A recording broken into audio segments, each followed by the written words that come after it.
Red Sister by Mark Lawrence. For those of you who have been following the channel for more than a couple of minutes here, you'll be aware that I have read and reviewed one of Mark Lawrence's books before, Prince of Thorns. And I had a mixed review, is what I would say. I praised Mark Lawrence's writing style overall, but had an incredibly hard time enjoying the book because I found his protagonist to be so remarkably unlikable. And it was a deliberate choice. You're supposed to hate Jorg. He's a Joffrey Ramsay type. He's a sociopathic monster. But he's the focus point of the story, and so I, as a happy-go-lucky, enjoying person, had a really hard time diving deep into that story when every page was this miserable deluge of thoughts from this sociopath. Well, it's been a while since Mark Lawrence published Prince of Thorns, and now we have a evolution, in my opinion, of my perception of his writing style. Red Sister sees improvements from Mark Lawrence in technical levels and in just his concept appealing to me, so I would say overall my opinion on this book is very positive. In this story, we follow Nona as she joins up with a league of assassin nuns. Pretty cool concept. It's been done a couple times in pop culture, but here it's done exceptionally well. But before I start getting into the positives, let's get the couple negatives just swept out of the way real quick. If you look online and go to the reviews of Red Sister, you will find a couple people complaining about the lack of action and really struggling to keep the characters straight.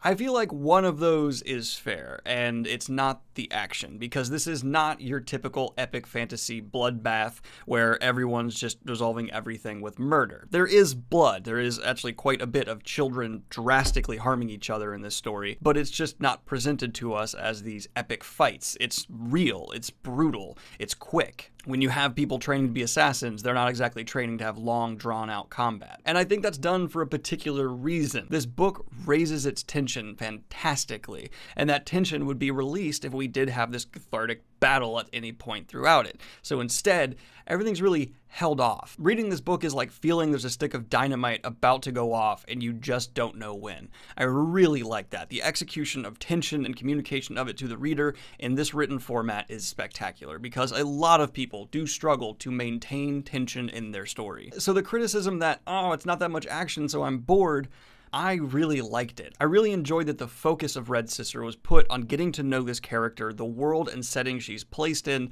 and having this just tension living with you the entire time. The latter complaint I can kind of understand, and that's not because every character isn't well realized and consistent. They are, but there's just a bit of chaos in how many people are being introduced, and with so many things happening and small little relationship builds here, right, left, everywhere, and with the main protagonist kind of being out of their element for a good bit, it is a bit chaotic and hard to remember who everyone is all the time. So I give that some credence, but I don't really think that issue could be fixed with the type of story being told. You're not supposed to feel cozy and like you're surrounded by people who care about the protagonist or you know well. This is supposed to feel, in my mind, competitive and chaotic, and it does that really well. So yes, valid complaint, but I actually wouldn't fix it, and I think that might just help this book upon rereads, because once I kind of know where everyone ends up, I feel like I might enjoy going back through this story one more time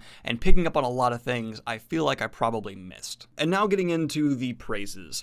The dialogue here is elevated so much higher than what I was expecting. The dialogue in Prince of Thorns was fine. It felt good, above average for most authors, but Mark Lawrence's experience in between books shows brightly here, because there are multiple lines, I would say many lines, delivered throughout this book that don't feel corny or over the top, but get to the soul of the story and what is happening oh so well as just what I'm going to call sexy lines. I don't mean that in a sexual way. I just mean like you read them and they hook you in, like, ooh, I need to figure out what this is about. Let's get into here. And that even goes with the opening lines of the book. It is important when killing a nun to ensure that you bring an army of sufficient size.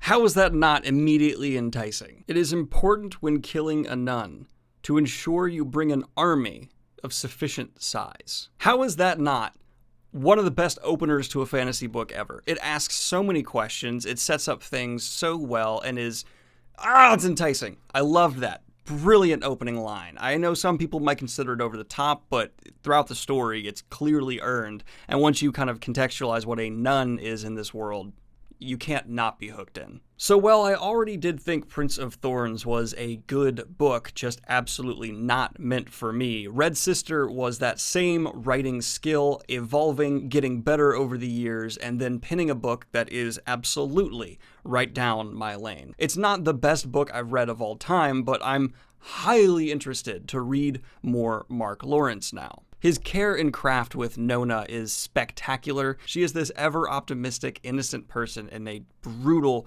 horrific world, and that kind of premise is enough to make you sympathize with her and want a better outcome, but seeing her slowly just deal with more and more put on her shoulders and the reactions to this harsh world around her, it's great. It's enticing, it makes you care, and just in setup alone and premise, is a smart enough choice with the overall setting of the story to have magnificent payoff as the story continues on. I really would like to sit down with Mark Lawrence after reading this book and pick apart how he came up with this story and what his thought process was going through it, because it's different, just like his Prince of Thorns book is different, and I guess that's the expectation I should have now when reading a story by him, because the guy seems to like to go against what we're expecting. I definitely respected his writing from day one, but now he's got me hooked. Honestly, that opening line was enough to get me hooked for a few books, it feels like. I'll end this review by just saying that Nona is without a doubt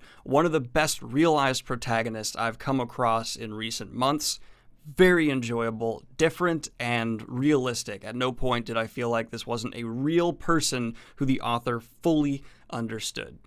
Good job, Mark. I still am not the biggest fan of Prince of Thorns, but I am going to finish this series. Anyway, y'all, if you have not already, like and subscribe. Hit the Patreon if you want to support what I do here, and buy some merch. Wait, it's so comfy, it's so cozy, and it's honestly the best way to support the channel. So merchandise, that's the way to go. I hope you guys are having a wonderful start to your weekend.